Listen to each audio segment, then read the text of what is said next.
गंभीरता से पकड़ो। तुम प्रभु के अंश हो, प्रकृति के आश्रय से तुम्हें चैन नहीं मिल सकता, शांति नहीं मिल सकती, अमर पद नहीं मिल सकता। तुम भटकते रहोगे, क्लेशित होते रहोगे, भयभीत होते रहोगे। भटकना जन्म मरण। भगवान के एकमात्र आश्रय से तुम्हें विश्राम मिलेगा और कहीं नहीं। जैसे गोस्वामी जी कहते, पायो परम विश्राम, राम समान प्रभु नाही कहूं। लेकिन कोई भगवान का आश्रय लेना नहीं चाहता, रुपया का आश्रय लेना चाहता है। वस्तु का बल, पद का बल, परिवार का बल, देह का बल, समाज का बल। तब तक भगवान के दर्शन हो जाए, लोग बातें बनाते समझते नहीं।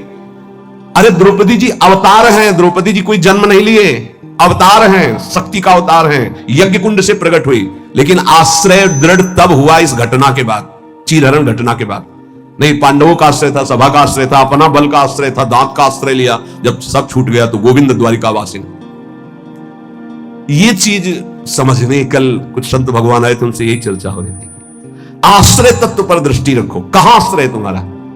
अंदर से देखो, अभी भगवत प्राप्त हो जाओगे। बिगड़ी जन्म अनेक की, अब ही सुधरे आज, आज अभी होई राम को। आश्रय राम का, आश्रय हरि का, आश्रय प्रभु का। किसका आश्रय? सूरदास जी महाराज कह रहे हैं, अपबल, तपबल और बाहुबल, चौथो बल है दाम। किसका आश्रय इनमें से? अपना बल, तपस्या का बल, दाम का बल, विद्या का बल। किसका बल है? बोले सब बल कहां जागृत होता है? बोले हारे को हरि नाम। जो भगवान के आश्रित हो गया, नाम के आश्रित हो गया। ये जितने आश्रय ये टिकाऊ नहीं है, प्रत्युत ये तुम्हें भ्रमित करके तुम्हारे समय को नष्ट करने वाले हैं। जिसने धन का आश्रय ले लिया, पतन है, शास्त्र कह रहा है। क्यों पतन है? खूब बल आ जाता है अंदर, क्योंकि गलत आश्रय लिया ना धन का। अब वो मतवाला हो जाता है, शराब पीना, मांस खाना, व्यभिचार करना, ये उद्दंडता ही उद्दंडता आने लगती है। अब भगवत आश्रित और धन आ गया तो उसका धन दूसरी जगह जाता है, क्योंकि आश्रय सही है। अस्पताल खुलवा दिया, पौशाला, संत सेवा, गौशाला, नाना प्रकार की धार्मिक वृत्तियों के द्वारा दूसरों को सुख पहुंचाना। क्यों? क्योंकि आश्रय बढ़िया है। केवल धन का आश्रय है तो सब दोष आ जाते हैं।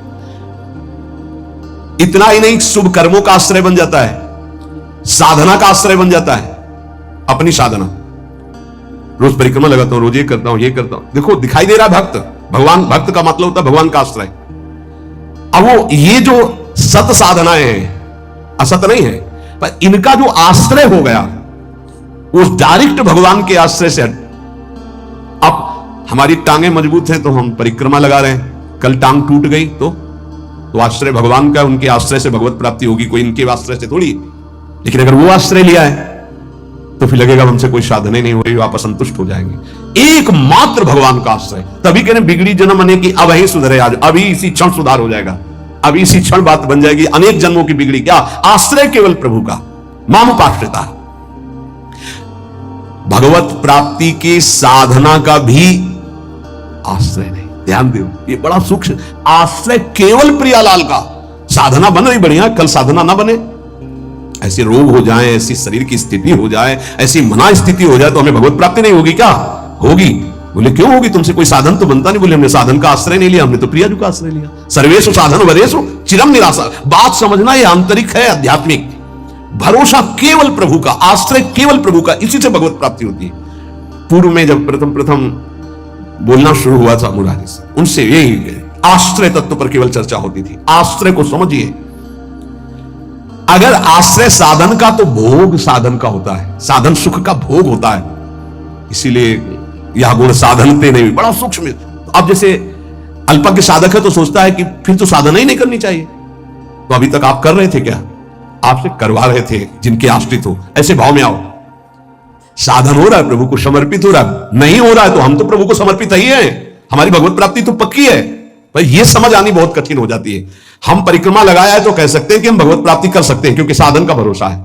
और अगर नहीं लगा पाए तो हमारे भरोसा में कमी हो जाएगी। आप आखिरी बात समझ लीजिए, यदि आपने अंदर से आश्रय हमारे प्रियालाल का ले लिया और कुछ नहीं बन रहा तो भगवत प्राप्ति हो जाएगी। हमारी बात समझ लेना, ये हम बहुत समझी सोची हुई बात कर रहे हैं। आश्रय आपका कहां है? एक क्षण के आश्रय को प्रभु बहुत बड़ा मान लेते हैं, ध्यान रखना।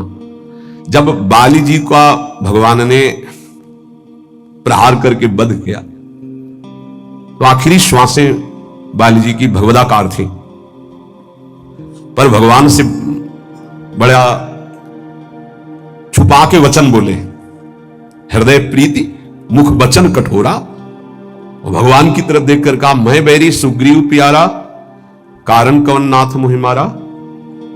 हम दोनों भाई हैं, हमें अपने भाई की हर चेष्टा को पता है, जैसा मैं वैसा मेरा भाई।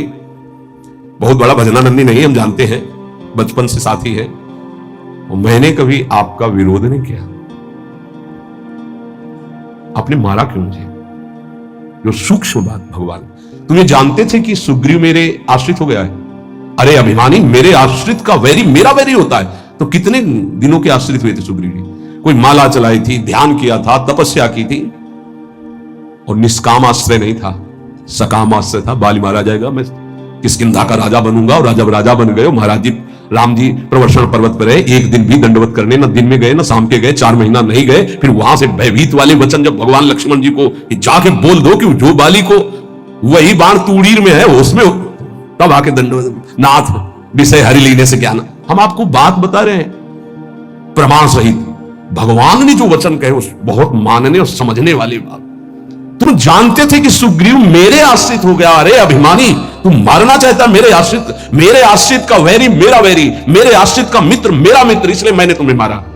फिर वो आगे की जो बात अनुज बधु भगनी सुत नारी व्यवहारिक की बात कही, आंतरिक बात जो कही, मेरा शरणागत मेरे आश्रित। अन्य आश्रय टिकाऊ नहीं है, पहले दिमाग में रख लो, यहां तक कि साधना का आश्रय भी। इसीलिए सर्वेषु साधन वदेषु चिरम निराशा। साधना का आश्रय साधन का भोग करवाने लगता है। साधन का भोग क्या होता है?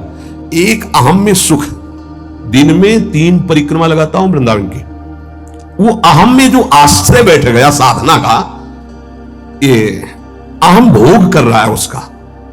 3 लग गई तो कोई बात नहीं, 3 दिन नहीं लगी तो कोई बात नहीं, उन्हीं के तो आश्रित। मान लो कोई ऐसी शरीर की अव्यवस्था, प्रमाद नहीं होती, प्रमाद नहीं होता भक्तों में।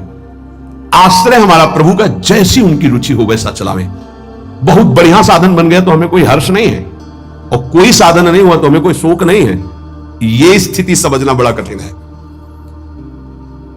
जब तक उपासक भगवान के आश्रित नहीं होता, तब तक वो किसी न किसी पराधीनता को स्वीकार करता रहता है, और इसीलिए उसका दुख नहीं मिटता। अन्य आश्रय परिणाम दुख, ध्यान रखना।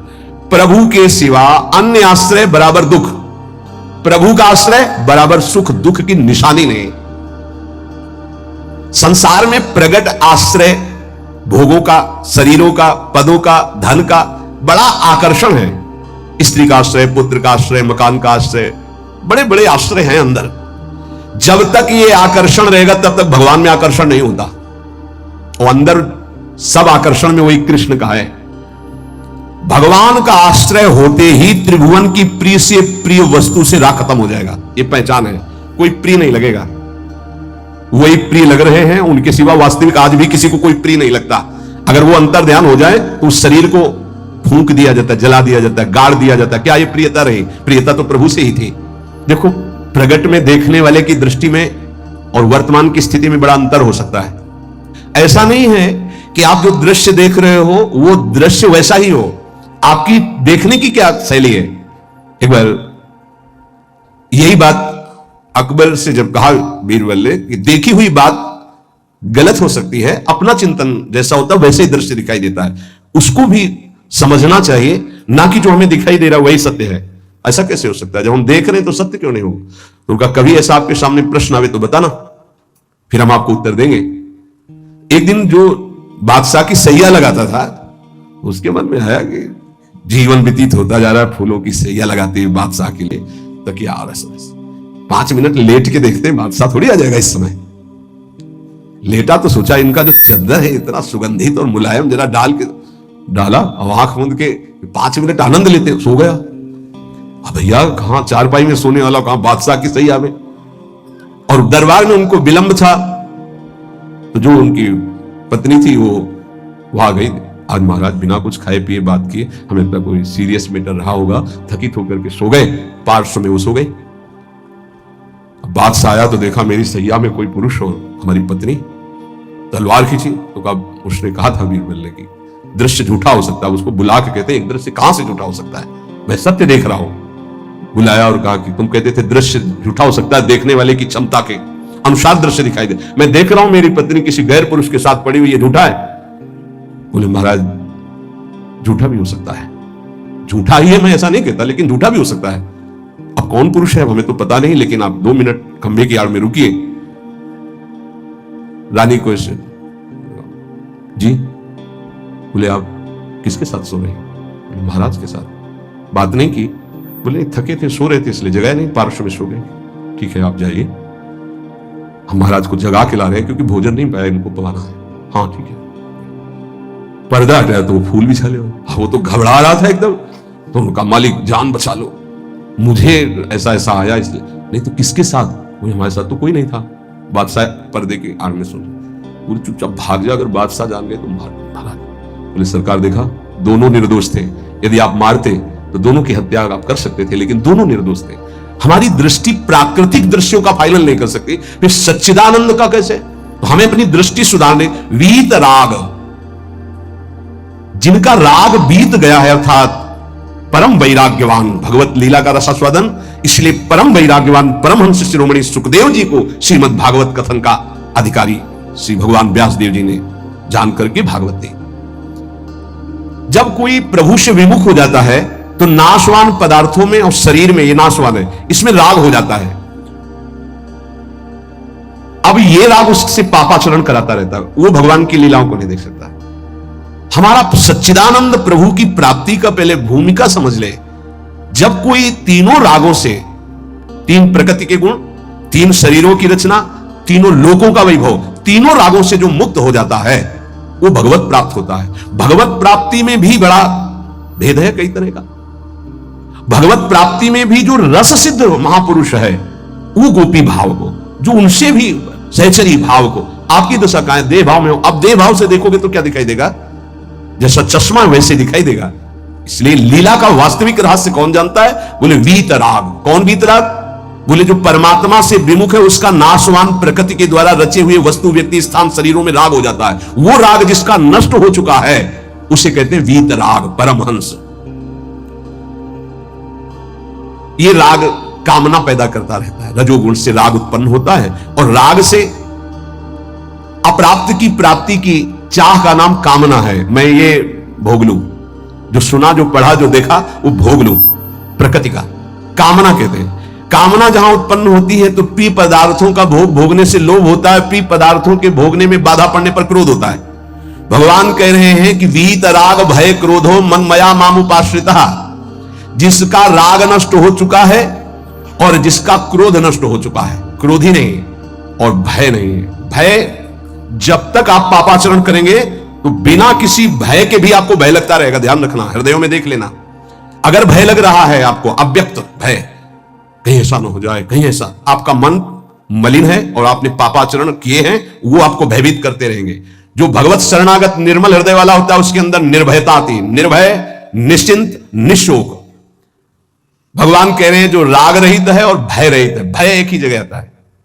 अज्ञान जनित नाशवान शरीरों में राग, भोगों में राग, जिससे पापाचरण, तो ये शरीर न नष्ट हो जाए इस बात का भय बना रहता है, कहीं भोग सामग्री न छूट जाए इस बात का भय बना रहता है, और एक मन में अव्यक्त भय बना रहता है, वो पापाचरण का फल, वो एक कल्पनात्मक भय बना रहता है, भयावह, जिसे आजकल भाषा में डिप्रेशन कहते हैं। वो बेमतलब की बातें सोच सोच कर डरता रहेगा। लेकिन भजन, भगवद आश्रय, ये निर्भय करता है, भय नहीं रहता। जब हमारी कामनाओं की आपूर्ति होती है तो क्रोध आता है, लेकिन भक्त की अगर कहीं वो कामना वाला भी अभी है, आपूर्ति होती तो कृपा मनाता, बड़ी कृपा हुई, भले ले दिया, नहीं मेरा मन फंसा देता। पूर्ति हो गई तो बहुत दुलार है, बड़ी प्रभु की दुलार वृत्ति है, वो प्रभु की तरफ ही देखता है, पूर्ति में भी अपूर्ति में। इसलिए ना वो तो लोभ से बंध पाता है ना क्रोध से। वो तो महान पुरुष होते हैं जिनमें कोई कामना नहीं होती, लेकिन प्रायः कामना से ही भक्ति प्रारंभ होती है। जो हमारा अनिष्ट होने की आशंका बनी रहती है, ये अविद्या, अज्ञान, नाशवान पदार्थ, नाशवान शरीर की प्रियता के कारण। तो भय, क्रोध, लोभ, ममता, ये सबका मूल जो है कामना है, काम है। इसी से दोषों की उत्पत्ति होती है। जब तक ये काम है तब तक भगवान की लीलाओं को तुम कैसे जान सकते हो? कैसे जान सकते हो? जब तक तुम्हारे शरीर से काम क्रिया होती है, तुम्हारे अंदर मन में कामनाएं प्रकट होती हैं, तब तक तुम भगवान के चरित्रों का रहस्य नहीं जान सकते। क्योंकि भगवान कह रहे मेरे जो चरित्रों को, मेरे कर्म को, जन्म को दिव्य जान जाता है, उसका पुनर्जन्म नहीं होता, तो कौन जान जाता है? तो बोले वीत राग भय क्रोधाहा, जिनका राग नष्ट हो चुका है, जो निर्भय हो चुके हैं, जिनके हृदय में क्रोध नहीं है। और भगवान कह रहे मनमया मामुपाश्रिता, मनमयाहा, जो मुझ में तल्लीन है, रात दिन नाम जप कर रहे भगवत ध्यान में, मामुपाश्रिता, मेरे ही आश्रित है, मेरा ही चिंतन, मेरा ही आश्रय, अंदर से किसी से कोई राग नहीं है, किसी भी भोग की भोगने की इच्छा नहीं है, उस इच्छा की जब वृत्ति नहीं तो क्रोध और लोभ की संभावना ही नहीं, और जब इच्छा ही नहीं तो पापाचरण नहीं तो भय नहीं हो, भय केवल पापाचरण से होता है। निर्विकार हृदय कूटस्थ स्वामी थे, हिमालय में भ्रमण कर रहे थे, एक शेर की गर्जना हुई, घुर्राता हुआ सामने आया तो छड़ी लिए थे पूज्य पादुड़िया बाबा के, ऐसे छड़ी लगा खड़े हो गए, बोले यार सुन, तेरा आहार अगर ये निश्चित हो चुका है तो तू गुर्रा मत इसे खा ले, अगर आहार नहीं निश्चित हुआ है तो तू जा। वो चला गया। कितने निर्भय कि सिंह के सामने भी एकदम ऐसे, क्यों? क्योंकि वीतराग है, शरीर से राग नष्ट हो चुका है। श्री भगवान कह रहे कि मामुपाश्रिता, देखो बहुत सुंदर बात कह रहे, ध्यान देना। अपने लोगों का स्वभाव है बिना आश्रय के जी नहीं सकते, किसी न किसी का आश्रय, शरीर का आश्रय, रुपए का आश्रय, विपरीत शरीर का आश्रय, पद का आश्रय, विविध भोगों का आश्रय, नशा आदि का आश्रय, बिना आश्रय की जी नहीं सकता। आप ये समझ लो, ऐसी मान्यता हो चुकी है। और आश्रय अगर ये सब छोड़ दे तो अमर हो जाए, उसको लगता है मैं मर जाऊंगा बिना इसके, वो अमर हो जाए, यही माया का भ्रम है। किसी न किसी का आश्रय लिए रहता है, कभी भी वो आश्रय टिकाऊ नहीं है। ध्यान देकर देखिए क्या टिकाऊ है? मनुष्य शरीर टिकाऊ है? नहीं। Bank balance? नहीं। कोई पदार्थ पदवी? नहीं। बहुत ध्यान देने योग्य बात है, परमात्मा के अंश तुम्हारे अंदर जो एक आश्रय लेने की वृत्ति प्रकट हुई है प्रकृति से, यही बंधन है। और इस बंधन को तुम तभी छुड़ा सकते हो जब प्रकृति को जिसने रचा उसका आश्रय ले लो, परमात्मा का, प्रभु का। भगवान का अंश जब तक प्रकृति के कुछ भी आश्रय रखेगा तब तक वो भय, क्रोध, लोभ, राग इनसे पिटता रहेगा, चिंता, शोक, नाना प्रकार की। वीत राग बहुत सुंदर बात है, लीला का निर्विकार स्वरूप अनुभव। देखो, अगर गोपी प्रेम में तनिक भी कोई ऐसी बात होती तो परमहंस श्री सुखदेव जी, जो लौटकर अपने पिता का मुख नहीं देखा, जब पुकार रहे थे, माता को तो देखा ही नहीं, वो भला ऐसे विलास को कभी गा सकते थे? विचार कर। बृहस्पति शिष्य उद्धव बंदे नंद ब्रज स्त्री राम पादरेणु सा, अंतिम समय स्तव का गायन करते हैं। भीष्म जी उस समय गोपी जनों का चिंतन करते हैं, भगवान की उस लीला विलास का। क्या है ये गोपी प्रेम? कोई ऐसी रहस्यमयी प्रेम वृत्ति है जो बड़े बड़ों को समझ में आने वाली नहीं है, इसलिए गायन करें। गायन से आप रास पंचाध्यायी के फलस्तुति को पढ़िए, उसमें लिखा है ये श्लोक, पुरा में याद नहीं, विक्रीडितम ब्रजबधु भीरदम च विष्णु, इस श्लोक में है कि जो श्री कृष्ण की इस रासलीला का जो गोपी जनों के साथ भगवान अद्भुत सुख वर्षा कर रहे हैं, इसका जो गायन करेगा, पाठ करेगा, वो हृदय रोग से रहित हो जाएगा। ये हृदय रोग को निर्मूल करने वाली लीला, अर्थात काम का सर्वनाश करके प्रेम प्रकाशित करने वाली। श्रीमद चतुरासी जी की फलस्तुति में लिखा है, भवजल निधि को नाव और काम पावक को पानी। काम रूपी अग्नि को शांत करने के लिए लीला जल है। चतुरासी जी का गायन निष्काम करके प्रेम प्रकट करता है। यहां प्रार्थना है, अर्थ की तरफ दृष्टि मत ले जाना। अगर अर्थ कभी आप पढ़ भी ले तो उसको चिंतन में मत आओ, उसको छोड़ दो। जब तक आपकी भाव दशा ठीक नहीं है, अभी आपके अंदर काम आता है, आपके अंदर नाना प्रकार की वासनाएं हैं, आप नहीं समझ पाएंगे। आप उसे प्राकृतिक भाव से अगर देखेंगे तो बात ठीक नहीं, क्योंकि प्रिया प्रीतम सच्चिदानंद में आपकी बुद्धि प्राकृतिक भाव सच्चिदानंद पर आरोपित करना, फिर वो बिगड़ जाएगा। इसलिए यहां प्रार्थना करते हैं, नवनिवृत्त निकुंज के पदों का गायन, चिंतन भागवत गीता जी के सिद्धांतों का, देह राग को शिथिल करके फिर चिंतन जो प्रकट होता है वो आंसुओं से भीगे हुए कपोल वाला होता है। गदगद सुर नैना सजल दंपति रस रहे भीन। इसलिए उपासक को चाहिए कि जब तक देह भाव शिथिल ना हो जाए तब तक ऐसे ऐसे श्लोक रस भरे हैं जिनको आप बिल्कुल नहीं समझ सकते। इसलिए भगवान की अवतार लीला, भगवान के उपदेश, देखो शास्त्रों में हमने पाया कि जब अपने शिष्यों को उपदेश गुरुदेव करते हैं तो उनसे कहते हैं कि देखो भाई, मेरे उपदेश से जो मेरा आचरण न मिलता उसे कभी स्वीकार मत करना। मेरे उपदेश से जो मेरा आचरण या शास्त्र की आज्ञा से जो मेरा आचरण न मिलता हो उसे कभी अनुकरण मत करना। क्यों? क्योंकि तुम्हारी स्थिति नहीं है, तुम अनुकरण करोगे परास्त हो जाओगे। मेरा जो तुम्हारे लिए उपदेश है, शास्त्र की जो आज्ञा है, उसके अनुसार चलना। आप सोचो, जगत गुरु भगवान श्री कृष्ण की लीला का कोई अनुकरण कर सके? जैसे रास लीला का नहीं, भगवान इतनी गोपियों के साथ नृत्य करे, भगवान के इस दिव्य प्रेम विलास को तुम रास किसको संबोधन करे? बोले रास रचा के आ रहा है। घोर अपराध भरे शब्द बोल रहे हो।